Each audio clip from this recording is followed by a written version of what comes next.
బిడ్డను తల వంచి మొలవాలి ఆ తల్లి గడ్డను. అడవి బిడ్డల రోషం సమ్మక్క సారక్క, అన్యాయం ఎదిరించిన అగ్ని జ్వాలమా.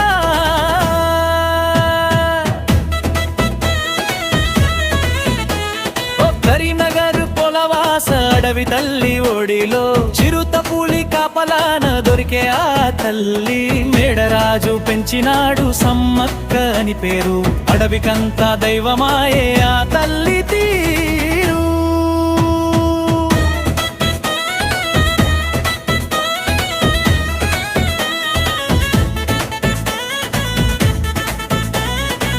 మేడారం పాలతురు పగిడిద్ద రాజు అంట, సమ్మక్కను పెళ్ళాడి గిరిజనులని ఏలెనంట. ధర్మమే ఆ రాజుకు ఆయుధంబు ఆయే, న్యాయమే ఆ ఘోరకు నిత్య తోడు ఆయే. మొక్కుడు బిడ్డలు పుట్టిరి ఆ తల్లి గర్భాన, సారలమ్మ నాగులమ్మ జంపన్నల రూపాన. వీరత్వము పుని కుచ్చుకున్న పులి బిడ్డలు, పల్లి బాటలో నడిచిన ధీర సంతతులు. సారలమ్మ భర్త పేరు గోవిందరాజు, కన్నెపల్లిని పాలించిన వీరసేన రాజు. మేడారం కోడలు నాగులమ్మ అంట, ఆ ఇంట వెలింగింది భక్తి జ్యోతి అంట.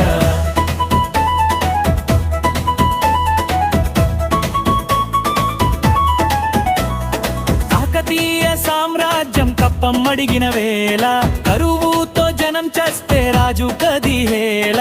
తిండి లేక జనం చస్తే కప్పం ఎట్టా కడతమని సమ్మక్కమ్మ ఎదిరించెను సింహంలా గర్జించి. కప్పం కట్టకుంటే కక్ష కట్టిన రాజు, ఉప్పు బెల్లం నిలిపివేసే క్రూరసేన రాజు. అరదికి ఉప్పు రాకుండా అడ్డు కట్టవేసిరి, గిరిజనుల పేగులను కత్తితోటి కోసిరి. జంపన్న వాగు ఒడ్డున యుద్ధం మొదలాయే, పగగిరిద్ద రాజు గుండెకు కత్తి పోటు తగిలే. వీరమరణం పొందేను ఆ పగిడిద్ద రాజు, మేడారం మట్టిలోన చిందెరట్టపు జేజు. అల్లుడు గోవిందరాజు అడవిలోన పోరాడే, సారలమ్మ వీరనారి శత్రువులని చీల్చే.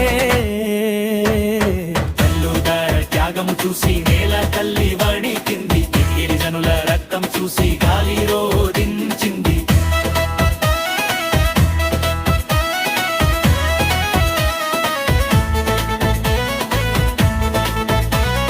తండ్రి చావు చూసి రోషం పెరిగిన జంపన్న, శత్రువుల తలలు నరికి దుమికెను ఆ వాగున.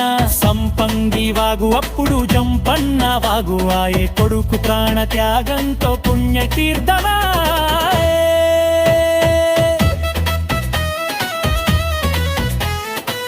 ఒంటరిగా సమ్మక్కమ్మ సమరమున నిలిచేను, ప్రతాపరుద్రుని సైన్యాన్ని చెల్లా చెదురు చేసేను. వెన్నుపోటు పొడిచిరి ఆ తల్లిని అదును చూసి, రక్తం చిందిన ఆగలేదు ఆ వీరశేషి.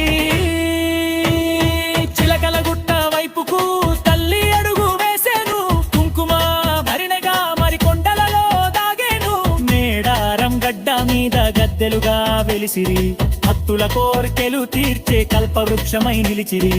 అందేళ్లకు ఒక సమని జరిగేను, ఆసియా ఖండమంతా